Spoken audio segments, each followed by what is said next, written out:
अस्सलाम वालेकुम दोस्तों, मैं हूं नूर करामत और खुशामदीद कहता हूं आपको नूर पैक्ट पर। दोस्तों, सर्दी का मौसम जब भी आता है तो लोगों को अपने लाइफ स्टाइल चेंज करना पड़ती है।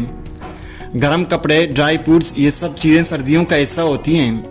लेकिन आज के इस वीडियो में मैं आपको दुनिया के सर्दतरीन शहर की तरफ ले चलूँगा।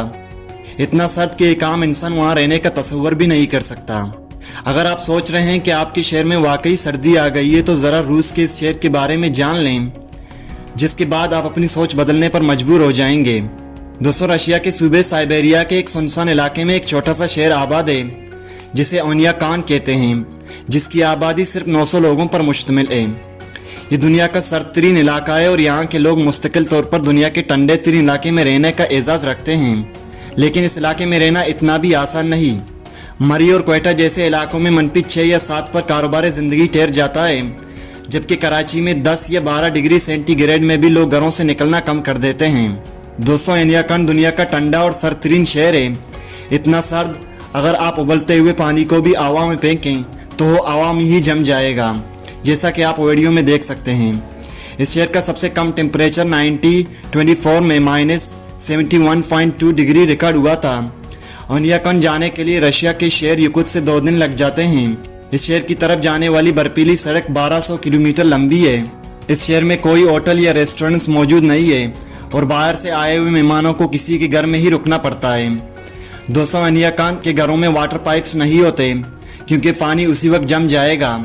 इसलिए यहाँ के लोग नहा नहीं सकते क्योंकि उसके लिए काफ़ी ज़्यादा पानी की ज़रूरत होती है। यहाँ सब्जियाँ वगैरह उगाना भी इम्पॉसिबल है, इसीलिए ये लोग घोड़ों वगैरह को पालते हैं और ज़्यादातर इन्हीं घोड़ों का गोश्त खाकर गुजारा करते हैं। इस शहर का टेम्परेचर अगर -55 डिग्री हो जाए तब ही बच्चों को स्कूल जाने की इजाज़त होती है। ओनियाकान में अक्टूबर से मार्च तक दिन सिर्फ 3 घंटे का होता है और बाकी महीनों में दिन काफ़ी ज़्यादा लंबा हो जाता है, जो कि 21 घंटों तक मुश्तमिल हो सकता है। इस शहर में गाड़ियों को स्टार्ट करना भी बेहद मुश्किल है क्योंकि गाड़ियों के फ्यूल टैंक जम जाते हैं, बैटरीज जल्द ख़राब हो जाती हैं। अगर लोग गाड़ियों में सफ़र ना करें और पैदल घूम रहे हों तो इनकी पलकें भी फ्रीज हो सकती हैं, जो कि बेहद तकलीफदेह होता है। लेकिन यहाँ के लोगों के लिए सबसे मुश्किल काम किसी मुर्दे को दफनाना होता है। ओनियाकान में मुर्दे को दफनाने के लिए कई दिन लग जाते हैं। यहाँ की बर्फीली ज़मीन को खोदना ही इतना ही मुश्किल काम है और इसमें काफ़ी दिन लग जाते हैं। दोस्तों, यहाँ के रहने वालों की मुश्किलात यही पर ख़त्म नहीं होती, बल्कि चाय और दूध जैसी अशिया को इस्तेमाल करना भी बेहद मुश्किल है क्योंकि 1 मिनट से कम ये चीज़ें जम सकती हैं। बच्चों को घर से बाहर किसी भी मेटल को छूने से मना किया गया है। दोस्तों, अब इस शहर की आबादी कम होती जा रही है। कुछ रिपोर्ट्स के मुताबिक अब यहाँ सिर्फ 500 लोग ही बचे हैं। इस शहर की कई इमारतें अब काली होती जा रही हैं। घोड़ों और मछलियों के अलावा ये जंगली हिरन का भी गोश्त खाते हैं।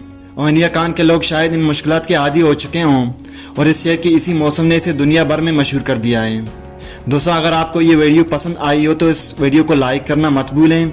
ऐसी इंटरेस्टेड वीडियो देखने के लिए आप इस चैनल को सब्सक्राइब करें और बेल आइकन को भी प्रेस करें ताकि इस चैनल के नए आने वाली वीडियो की नोटिफिकेशन आपको बर वक्त मिल सके। तब तक के लिए मुझे दीजिए इजाज़त। मिलते हैं एक और नए मालूमाती वीडियो के साथ। खुदा हाफिज़।